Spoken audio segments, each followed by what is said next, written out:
One thing that we try and do here at Limahuli is we be almost a place of refuge for our living culture.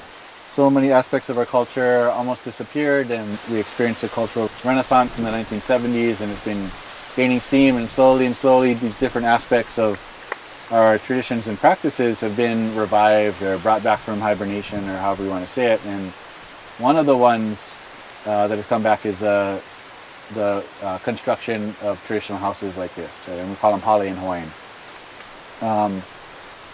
It's this kind of the technology used to put this together. You don't use nuts and bolts and nails and screws. You use lashing, and this is the technology of lashing is also what held our canoes together anciently and our hale together. And so there's a lot of symbolism, but behind that binding together of different elements, lash them together into something that never existed before, whether it be a canoe or a hale like this. Although this is a traditional hale in construction, it's an evolution of our hale construction, which is really important to acknowledge, because just like everything, culture evolves. So the woods we're using are not native; they're actually invasive woods, which begs the question: okay, well, is this a real and authentic Hawaiian hale because we're not using native woods?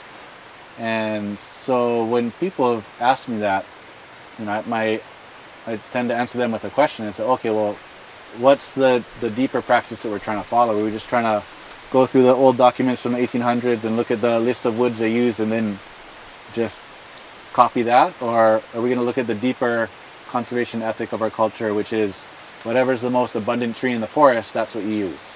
And the stuff that's rare, you kind of leave that alone, let it rest, and let it regenerate and repopulate the forest. And that's really the practice that was used. So when you look at that list of woods from the 1800s that people were documenting, those weren't necessarily the only woods you could ever use. Those were just the most abundant hardwoods in the forest at the time.